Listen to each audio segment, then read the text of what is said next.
Hi, good afternoon. Thank you so much, Lisa. Thank you for hosting this session. My name is Elisa DeTrolio. I am a program manager with the Denver Police Department, and I managed our ABLE program here for the department, as well as our statewide initiative to get every police department and sheriff's office in the state as part of our ABLE partnership. Today's session is one that we've really been looking forward to. It's a topic that I think is extremely important and maybe a bit overlooked when we think about and talk about the concept of ABLE, mistakes and misconduct. So we want to give some attention to bystandership during critical incidents. And this ranges right from an active shooter to an officer involved shooting. It's really those high profile incidents where we have even less time to weigh bystandership in the moment, and also really want to focus on how bystandership can look differently in these situations. With that, I'm just going to do a quick introduction. We want to keep that short and sweet because we really want this to be interactive. We want you all to feel like you have enough time to raise your hand, jump on the chat, take yourself off the mic, and ask questions and weigh in and make this really an interactive discussion. With that, I'm going to introduce our wonderful panelists who have agreed to take some time today. I'm going to start with Abigail Tucker. You probably are very familiar with her face as one of the national instructors, and she has done several of these learning sessions.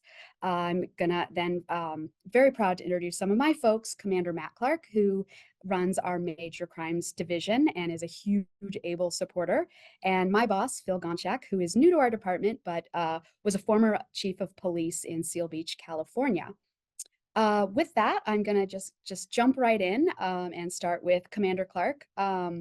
Matt, you've always been a really strong proponent of ABLE since we brought this to the department. I think your division was one of the first to get everybody through the training, and you were the one that pointed out to me how bystandership plays a role in critical incidents. Can you shed some light on this? Kind of expand on why you are such a huge support of ABLE and how you feel it really relays into critical incidents. Absolutely. Thanks for the opportunity to be here. So Denver's been an ABLE agency for several years now. And as our agency continues to approach scenarios with the core ABLE principles as a foundation, I think we've become more adept at identifying our successes and opportunities to improve as it relates to ABLE.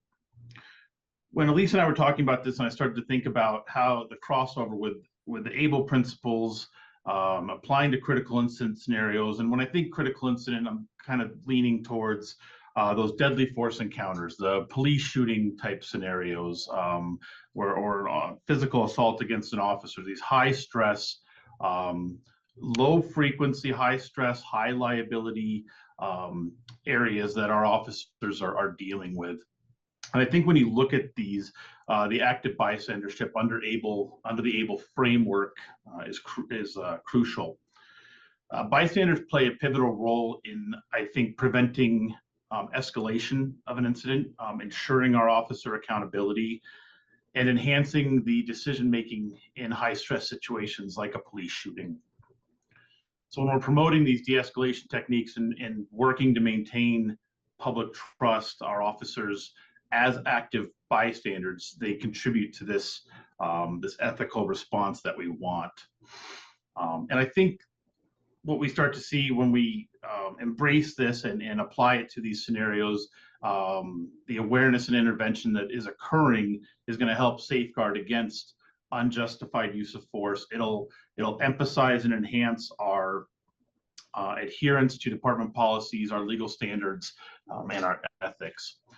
So I commonly think of ABLE principles applying to situations where an officer is interacting with someone or using force in a stressful scenario, and another officer recognizes that there's either an opportunity for a different approach, a different response, a different person who can lead to a better outcome, and providing them, that individual, with the resources and the confidence to step forward and change the direction of an incident. And when we look at these in terms of critical incidents, and I take this to the highest level, right, an officer who uses deadly physical force, the significance of this is clear, I believe. as I kind of prepared for this, I think it's important to understand what's happening in an office with an officer when they're in a traumatic or stressful scenario. And I'm sure people participating in this forum or reviewing this have either attended or are aware of some of the research and findings by the Force Science Institute. As part of the research conducted by Dr. Lewinsky and other researchers, they focused on what they refer to as inattentional blindness, and we commonly, more generically call it tunnel vision. I think this inattentional blindness, it's interesting to me, and it helps explain how our officers may find themselves in a scenario where they become so hyper-focused on a particular element of a situation that they're not able to process the availability of other options in that moment. So in my current capacity in major crimes, I've had an opportunity to interview several dozen police officers who have been involved officers, meaning they discharged their firearm in these police shootings over the past 9 years. And consistently, if you, some in the room or on this in this group may have been involved themselves or found themselves in these high stress situations, and you consistently hear some themes and some specific changes that these officers experience. And we're talking about time slowing down, their world becoming slower, crystal clear vision, intense focus on one particular thing, auditory exclusion. They're not hearing things or perceiving what's going on. They may not know the proximity of somebody who's right next to them. And this is essentially inattentional blindness. Officers are only aware of what's going on, what matters in their world in that moment. A weapon, somebody's hands, a vehicle approaching, what could kill them, what could cause them harm. And Dr. Lewinsky provides an example to illustrate a person's focus that I like in these scenarios. He describes it as having 1 degree of focus. And the way he demonstrates it is he holds his thumb out and says, in your world in that moment, all you care about is what you can see beyond, what's covered by your thumb. And it really shows that the tunnel vision that occurs, and you start to understand why couldn't an officer perceive or find something different, a different way to handle or to create an outcome in those scenarios. So nothing else matters to the individual. We talk in these interviews about, hey, what was the facial expression of the individual? Who was standing right next to you? What commands were being given? And the officer has no perception of that. They're not being untruthful in any way. Their world it didn't matter in that moment, those other things to them. And so we start to think about and recognize how somebody else next to them, a partner who's trained and has the confidence and the encouragement and empowerment to intervene and to help out in these scenarios becomes critically important. And we can look at this and begin to understand, I think, the inherent value of having that other person there, so that both the principles of ABLE as well as the response of their partners in these scenarios can dictate a better outcome when appropriate. And I think this may yield yields an opportunity for a different approach and an outcome that may be important. And we'll move into a video and I'll try and illustrate some of the stuff, but I've just seen over the years as we've embraced ABLE, we're in our 2nd year of refreshers for many of the officers. All of the incoming officers are being onboarded with it, and it just becomes more cultural and readily accepted within the agency.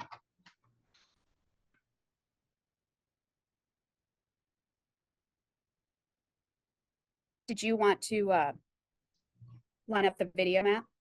Yeah, absolutely. If we're ready for the video. So the video that we're going to show, I think, is it's a good example of some heroic police work, but it also has strong application, I think, of some ABLE principles that may not be immediately recognized, and it gives us some good talking points potentially. So I think I've seen with the availability of body cameras that video footage of these highly stressful incidents is becoming more readily available to us. And I don't want to take for granted, certainly, or minimize that people on this call may have found themselves in similar situations. You may have been involved in a police shooting incident. You may have been injured. You may have had a partner that's been injured by an offender, and I don't want to cause any additional stress to anyone. So please know that in advance, this video will depict a deadly force encounter. It involves an officer who sustains a serious injury as a result of a gunshot wound. that was fired by an offender, and it involves an offender who's going to be killed by law enforcement eventually. The language you may hear may be considered offensive. So I just advise use your discretion. Feel free to turn down the volume or not participate in this part if you would like. I'll leave that to you to decide. Some may look at these videos and other videos that are released and identify additional learning points beyond those that are maybe intended based on the presentation, and at times critical of the response or tactics by the officer. I will tell you that the tactics were reviewed internally and were found to be exemplary, resulting in meritorious awards for the officers in this case. So what we're going to be showing is a video of two officers. They're uniformed patrol officers driving a marked police vehicle. They find themselves just having left their district station downtown, driving westbound on Colfax, which is right on the north side of the state capitol there. They're flagged down on a report of an armed robbery that literally just occurred there. The officers were not involved in another police action. They were not previously aware of the robbery incident, having been reported via 911 yet. They're essentially thrust into this situation where they went from an otherwise calm patrol routine to a very stressful, life-threatening encounter. The offender will be immediately in front of them, armed with a firearm. He's going to turn and fire at the officers. And if you're familiar with this area on Colfax, and even if you're not, this is area east of Colfax and Broadway, which is two highly populated arterial streets in Denver. Vehicle and pedestrians are all over. And so multiple rounds are fired by the offender. One of our two officers is struck by those rounds, and an officer returns fire, and that offender is killed on the street there on East Colfax. So I'll cue it up at this point and just ask you, again, prepare yourself. It's a graphic video, and just take a look and see if there's crossover between this scenario and some of the ABLE principles.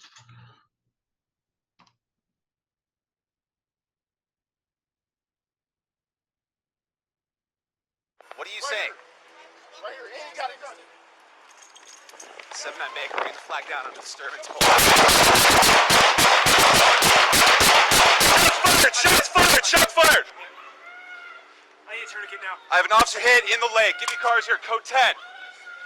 Trav, I got you. Watch out. He's moving still.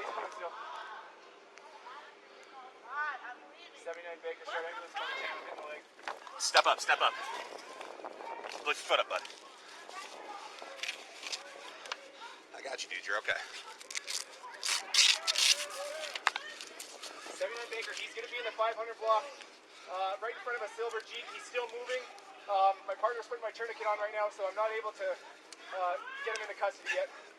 Mark this time for tourniquet time.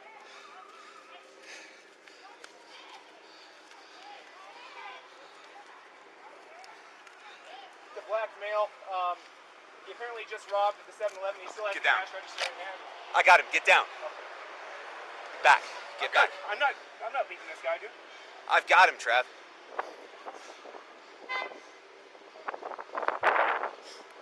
We're facing eastbound. Our line of fire is eastbound.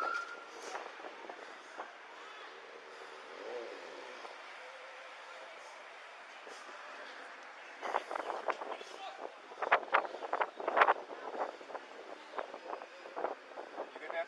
I'm good. That hurt. What's that? That hurt quite a bit. I bet it did. You guys ready to move up? Blanche! Hey, Trav, let them handle it. Just stay back, dude. Sit down.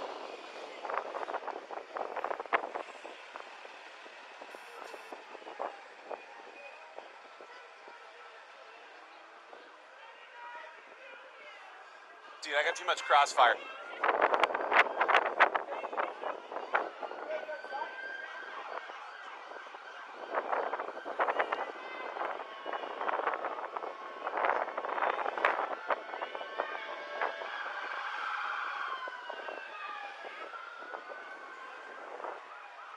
Blanche, you guys got him? Do you have him?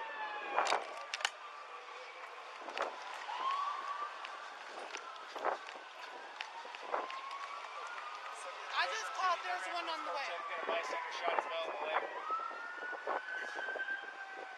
How's that tourniquet hold?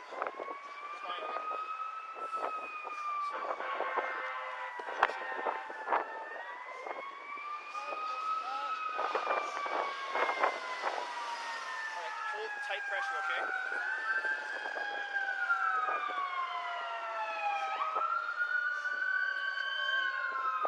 You didn't get away? No. I Traffic. think we're Go sit down. I'm good, man. I know you're good. Sit the fuck down. good to stop, Lisa. Thank you.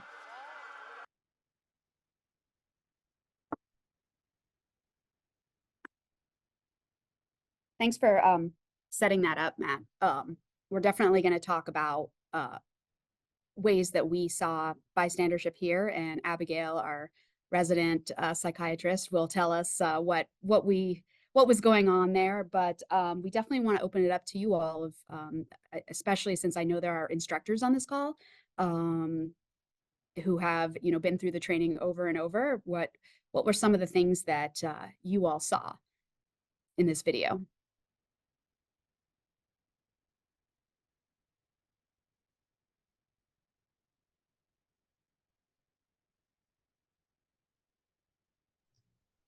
Just look for some hands. If not, we are ready to jump in. I can tell you one thing that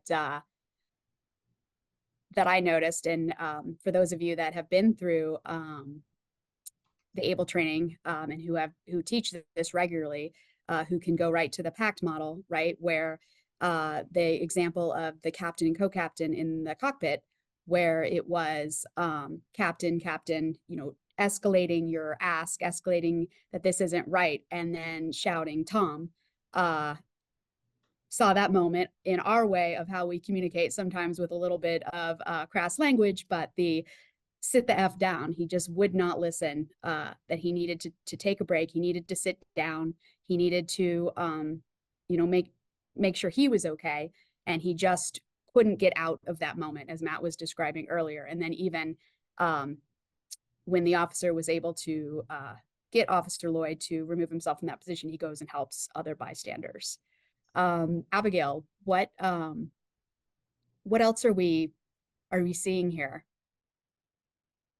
Sure, I'm happy to jump in, although I'm happy to be interrupted if people have some observations or comments. Again, feel free to come off mute or raise your hand or just use the chat feature, because it's rare, and I really want to commend the Denver Police Department for not only the actions that we just saw, but also being willing to share this, because ABLE is not just a concept or a training. It's something that, as the commander stated, needs to be reviewed and infused. And so to take this opportunity to do so is important. And ABLE is, while we want to be using it proactively, we know that sometimes in the moment is going to be the best time to do it. This is a great video of that.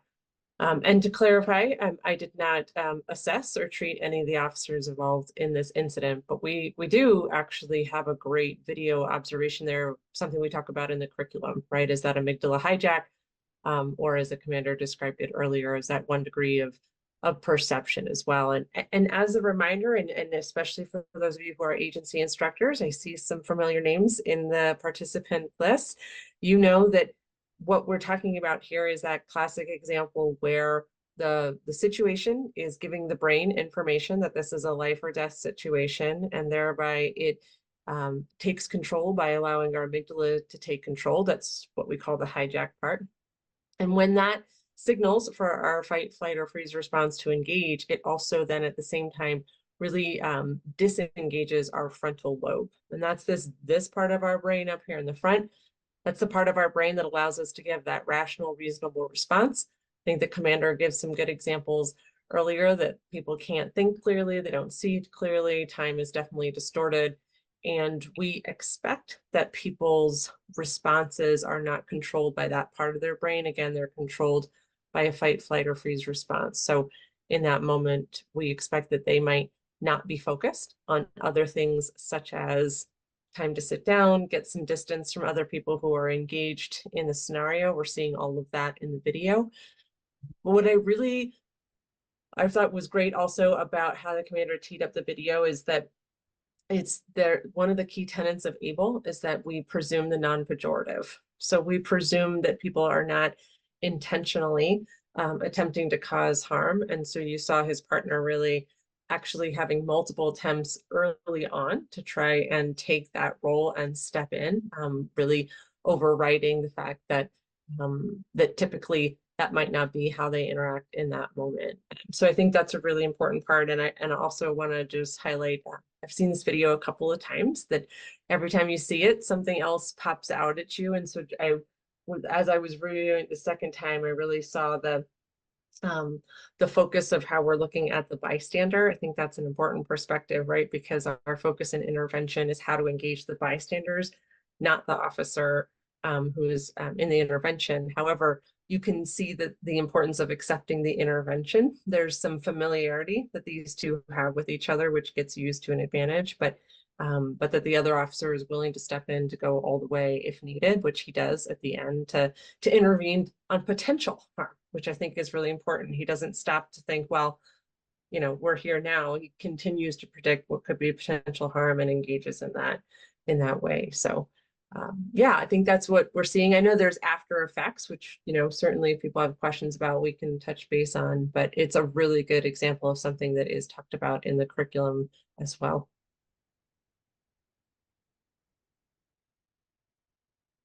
Should I just start calling on instructors, Abigail? I could pick them out and What would be really fun is that if you know you have an instructor in here who likes to call people out, is to just give them their own medicine and say, hey, what are your I thoughts? 100% do. Detective Lawrenson, are you I see you on the call. Also works for Commander Clark. She's probably doing something else, but Jared Torsey in the Colorado Post. Couple of things I saw, as you mentioned, the familiarity with the other officers. They obviously have a lot of experience with each other. This is where training and experience come into play, and getting that amount of training and having everyone on board for this training is paramount so that we have that understanding. And even though the officer attempted multiple times to try to intervene and have him, he didn't want to kind of give up his ground. However, once he did, he still looked for priorities of work, which he had a bystander behind him that was possibly injured as well. So to him, he's still getting work done. You know, he relieved, okay, I'm going to move on to something else and still kind of work this the best I can, acknowledging the fact that, you know, maybe it is not the best place I should be in my conditions. But it did take a little bit of push for that. So.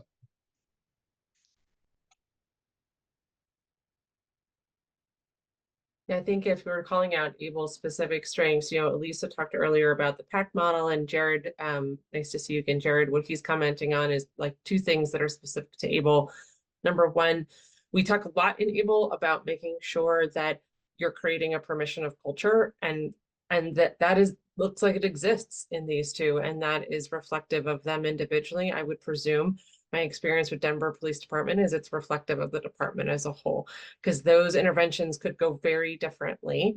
The sit the F down could go very differently if you don't have a culture of acceptance there for sure. So I thought that was a really good strength. It's a really good example of something we talk a lot about. And the other thing that that Jared, you talked about is the role of training. And that training, there's multiple trainings that are activated in this, but as far as ABLE goes, it's why we practice this so that it's not, so that it is more routine in the moment for sure. I actually feel like there was some skills, not just the PAC model, even earlier on before they moved closer to the suspect. I'm curious if anybody else saw that or heard that as well.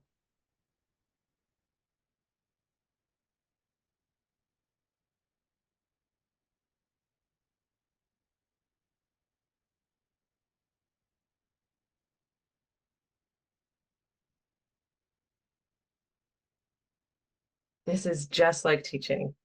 I know, I'm surprised.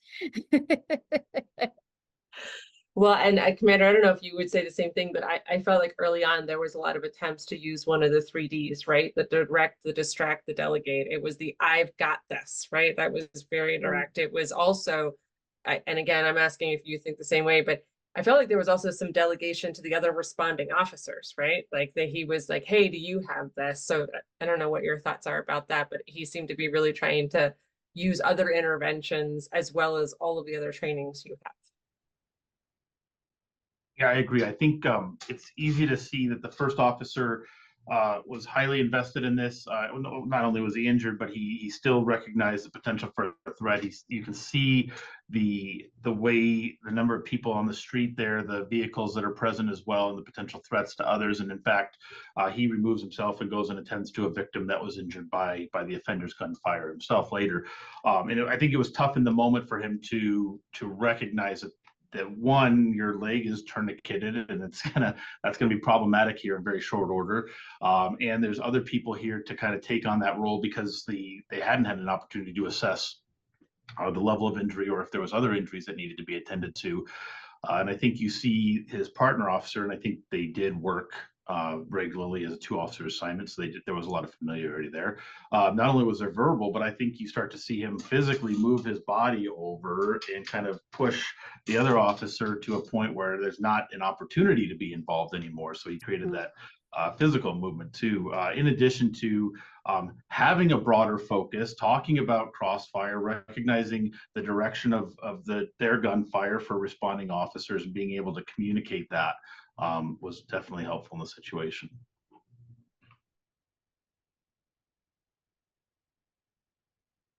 Yeah, I actually hadn't noticed those, the movement there. So that's an excellent point. Thank you.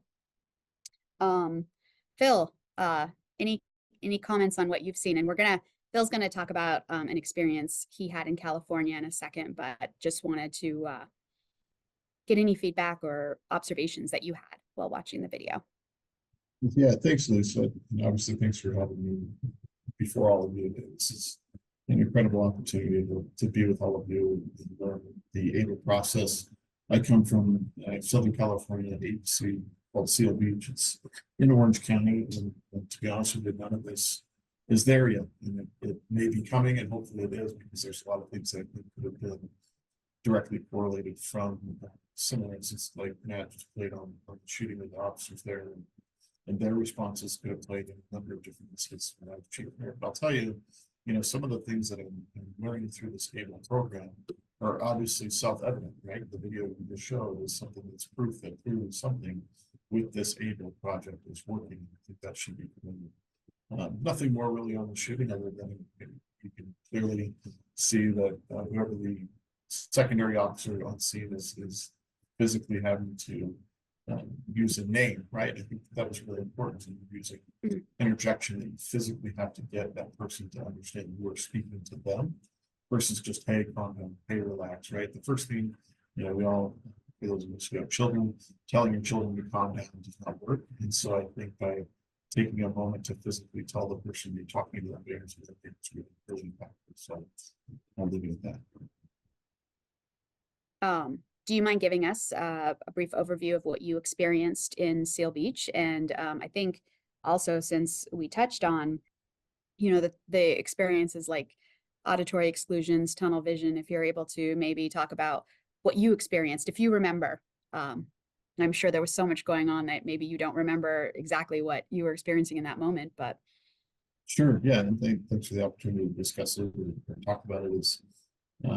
Basically, it was a normal Wednesday, October 12th, 2011. So 13 or so years ago, basically in the city of Seal Beach, we had a salon, typical hair salon, like nails and things of that matter. A full salon at 1 o'clock in the afternoon. So basically, it was probably 10 or 11 folks in there getting their salon needs taken care of. And in the midst of it all, there had been kind of a background dispute between one of the hairstylists and her ex-husband in regards to a child custody matter. The day before, she had gone to court, and the ex-husband had tried to file a petition to get full custody and had lost. And as a result, probably 3 or 4 of the other hairstylists in the salon testified against him so that he wouldn't get full custody. And so that's kind of the background of it. And then about 1:30 in the afternoon, I think it was, we had received a bunch of calls that sounded like fireworks, which is odd for middle of October. So we knew that something else was occurring. There was a number of different calls from the location.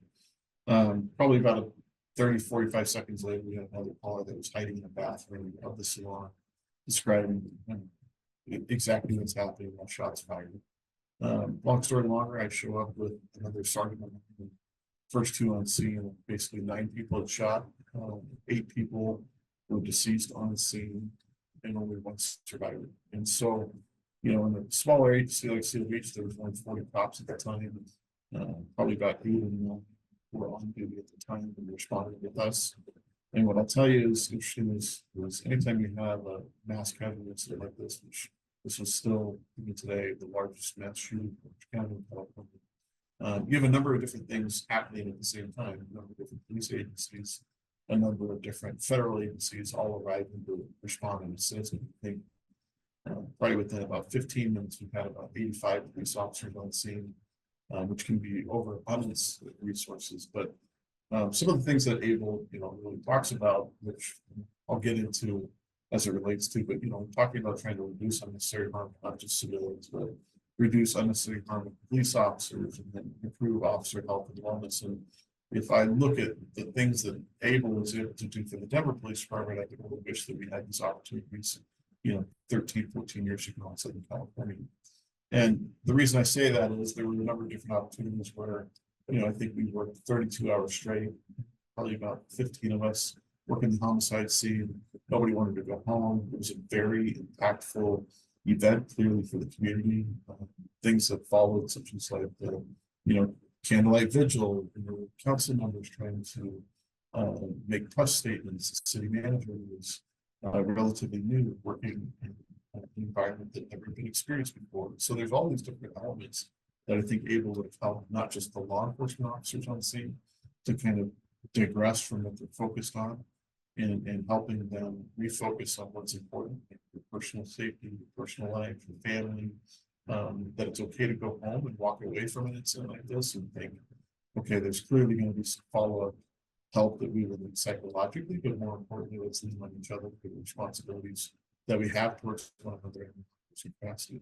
And I think another step in this that's really critical to talk about that we always seem to forget is it's not just the police officers, it's our dispatchers, it's our parking aides, it's our technicians, it's the other staff that were impacted so heavily. And so I think if I were to look at Able and say, how could this be implemented to nationwide and other organizations, it absolutely has the capacity to do so.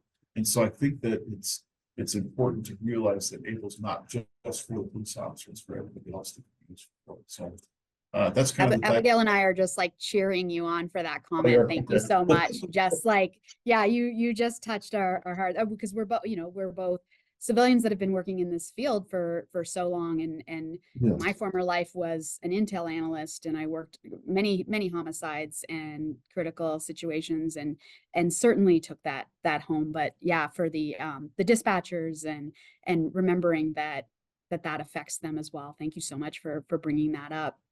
Yeah, absolutely. And so that's the incident, and long story longer is I think that Able is impactful and could be used in a number of different avenues, and it doesn't just have to be telling your partner to sit the F down. There's many follow-up incidents that this could be used, and happy to be part of it now. So thank you for the opportunity. And a wonderful lead into, and I'm definitely gonna call out Abigail again of, yes, it isn't just that moment. It isn't just the sit the F down in the moment, but it is the months and years after as well. And, we would be remiss if we didn't bring up, the strong foundation of health and wellness that is built into Able, that we definitely want to remind everyone on this call and please ask you to champion that to all of your peers in the field of, to really be sure to check in. Maybe it's not as big as a mass shooting, but any officer involved shooting, any critical incident doesn't end that day.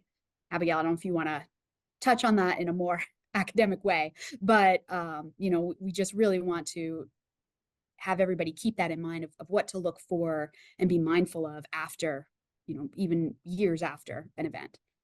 Absolutely. And I mean, I think you did a great job, Elisa, explaining it, and I feel your experience does as well. I also appreciated your touch on, ABLE is also about outside in and inside in and the community as a whole, because it sounds like that event really impacted the community as a whole. And I'll put some resources in the chat because I always want to make sure, I think, as the commander stated, we don't know where people are at when they're logging on today. And so if you feel like you're in crisis and need support, please don't hesitate to reach out. I put some resources in the chat that are national.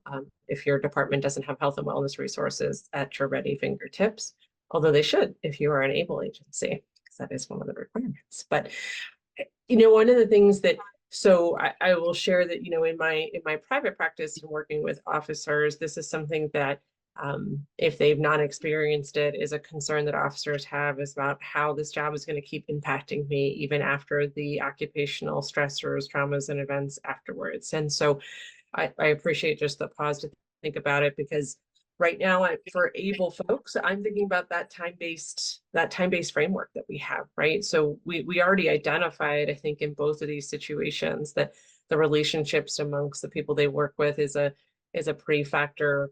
Both examples gave us some in the moment, and what we're doing here is a post-intervention, but it would be my presumption.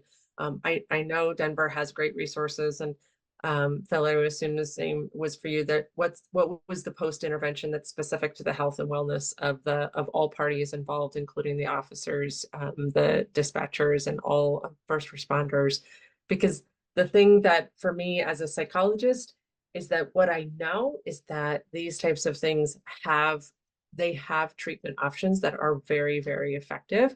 But like all things health related, the sooner we can start, the better the outcomes. And sometimes what I know is I can tell you that most individuals, emergency responders who I see in private practice, most of them came to me because somebody they respect suggested that maybe they should get some help. Most of them did not just one day said, today's the day I'm going to actually go get that help. Most of them, thankfully, do not come to me by required order, which is also really fantastic. But most of them come to me, and most people seek out providers because somebody that they care about, somebody they respect, said, hey, have you considered talking to somebody? Because just because a department makes it available, and departments can nowadays more and more require screenings and check-ins, that is not the same thing as really proactively taking those resources to the next level. And I'm just here to tell you that peer officers, you have more influence on each other than you even know to help get officers to those resources. So even though there's a valuable role for peer support teams, chaplains, and supervisors, the peer intervention, as is trained in ABLE, is a very powerful and, in my opinion, underutilized resource to get people connected to what they need. We know that traumatic events like being involved in an officer-involved shooting can have immediate, intermediate, and sometimes long impacts. But I do really want to clarify that they don't have to have long, horrible side effects. There's lots of stories about how it ruins people's careers. But there's also tons of examples where we see those immediate and intermediate impacts, but we don't see the devastating ends to people's lives and careers. So it's really important to call out that resiliency capacity. And I think the one thing I'll touch on, and then again, would love to hear from folks or hand it back, is that keep in mind that after an event, as both of those are described, we expect that the brain is going to be seeking to return to a homeostasis. And in that time where the brain is seeking to return to normal or to homeostasis, there's going to be signs and symptoms that are what we would expect, whether that's re-experiencing, whether that's hypervigilance, reactions, sleep disturbance. But we would expect that those types of signs and symptoms start to dissipate or become less intrusive within 30 days. And when we get past that, that's when, as mental health professionals, we really want to say, this is no longer your brain needs more assistance. It's important to know that there's lots of things that can help the brain reach that homeostasis faster than others, such as health support, getting good sleep, avoiding lots of other stimulants on the brain. But we also know that sometimes just the support of an agency coming out and saying, we support you and this is what's look like, that kind of structure and social support goes a long way. It's my actually Sergeant Vogler reminded me a couple of weeks ago that to really name and call out that we're seeing more and more in the research that organizational stress is as much, if not more of a stressor than occupational stressors, like the ones we talked about here. So we know how organizations respond to these events can have a real impact on the health and wellness of their officers. So, however, at no point in time when the brain is trying to return to normal is suicidal or being awake for days. Those are not normal pathways towards restoration. So in those hours, days, and weeks later, if officers are presenting with suicidal ideation, or if they have not slept in literal days, if they're having any signs and symptoms of not being sort of connected to person, place, and time, want to seek immediate attention, because we don't want, again, as was so perfectly outlined earlier by Phil, we don't want more risks of harm to start stacking up on top of a critical incident. So we really want to intervene. Thanks, Lisa. And for those instructors on the call, Abigail gave you a great argument when you're talking about pushback and inhibitors. Use her example of the majority of individuals she sees in her practice are there because somebody they respected suggested that they seek help. That is a great thing to keep in mind, even when we're dealing with that in ourselves. And we all have that inhibitor of, what if I say something and what if I'm wrong? Or what if that advice is not taken well, and you sort of panic on whether you should say something or not. This is perfect reason of why you always should. And something I think that would be a great example when you're teaching these ABLE classes to bring up in your health and wellness portion. Matt, do you at all talk about interventions, opportunities for intervention, and post-critical support during your debriefs of critical incidents? Yes. So, one of the things I've come to appreciate is the departments, the administrations kind of embracing and creating a space that's supportive of candid and at times critical debriefings of these incidents after with the people that were involved, with the officers that responded, with officers from around the city, so that we can share information and learn from each incident and talk about potential interventions or things that can be done differently. So we're generally conducting a very thorough debrief of these critical incidents within a week of the incident occurring. And what that looks like is it's at a district station where the incident occurred. And it just creates an opportunity for investigators for major crimes to come out and provide a factual overview of the incident. It dispels rumors, it fills in gaps, it helps kind of the healing and the processing of the incident for things that may have been otherwise lingering. And it also creates an opportunity for the responding officers to discuss their observations and actions in essentially a safe space to do so. This often transitions into an exercise in highlighting the successes of the incident, as well as identifying opportunities for change. And I've seen a valuable progression towards more open, more valuable debriefings, because it used to just be, we'd come out, major crimes would come out and talk about the incident. Everybody was nervous about being critical of another officer or saying, hey, you weren't there, you can't give me any advice on how this worked out. But now it's really become an opportunity.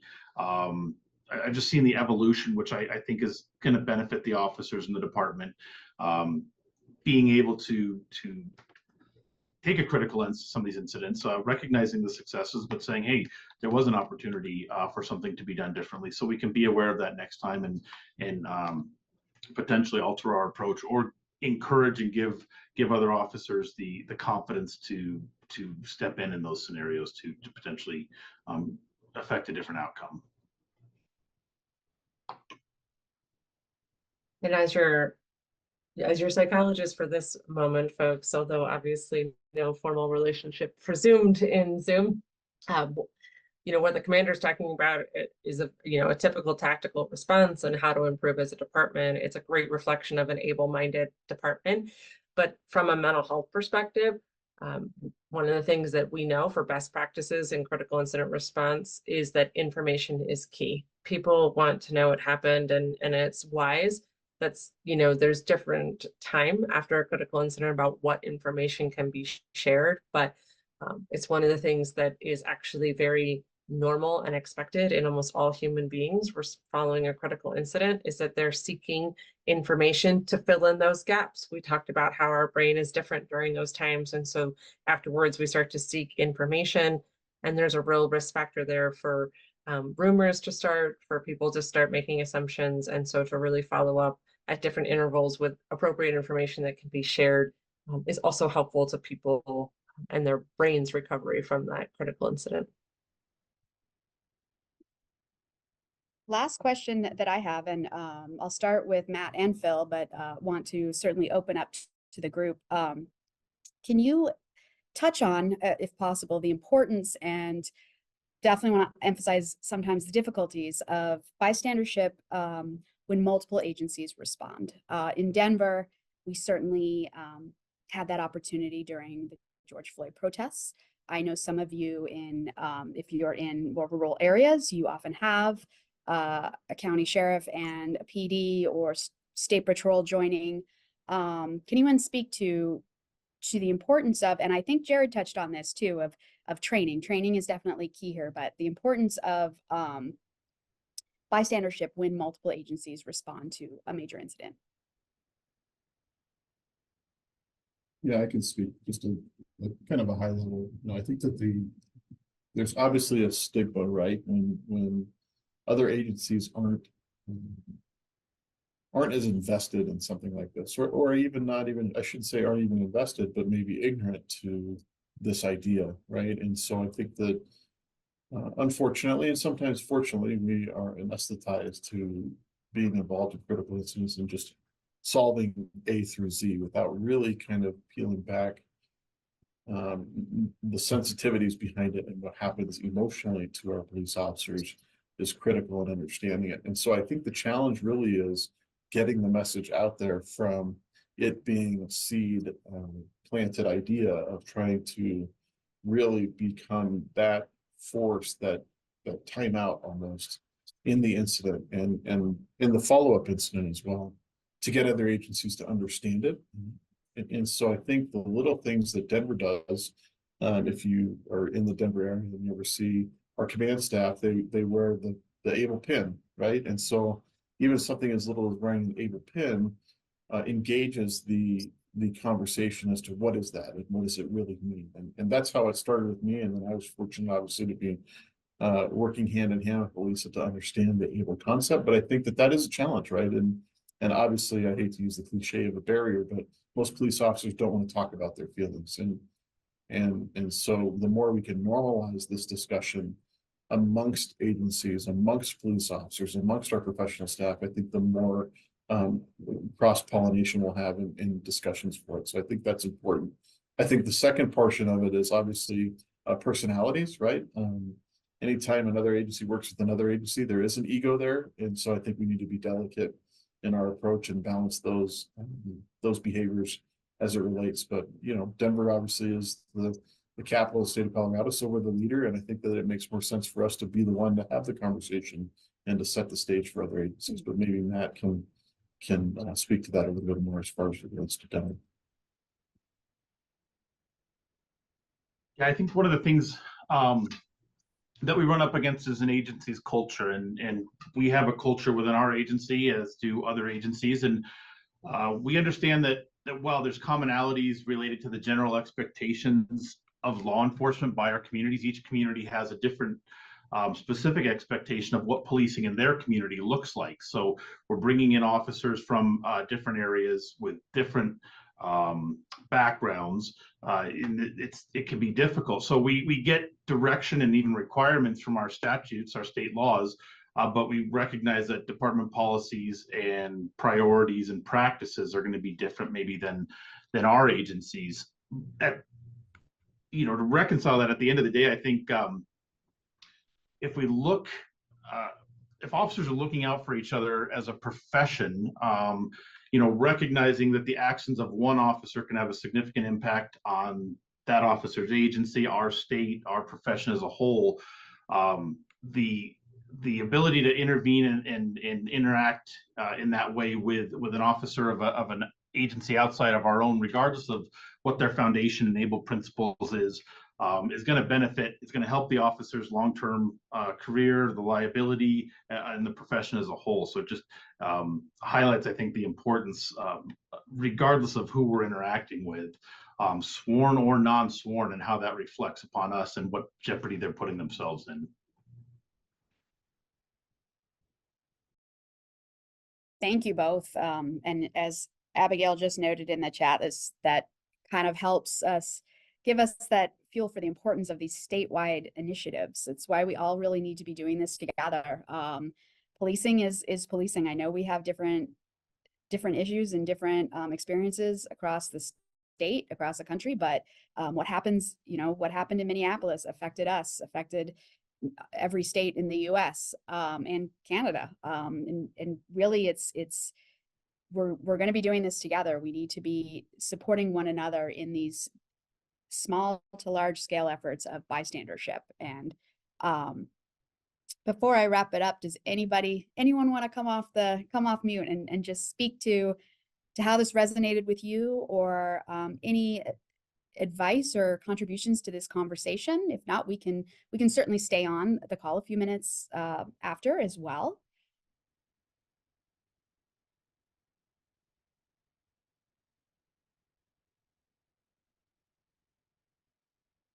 Well, with that, I just want to thank you all so much, not just for your commitment to this profession, but your commitment to ABLE. I'm just so profoundly grateful that that the three of you support this initiative in the ways that you do, bringing different aspects of your expertise, but really showing how ABLE really is infused into every aspect of our profession, sworn or not sworn. And just thank you so much for your commitment and your participation today.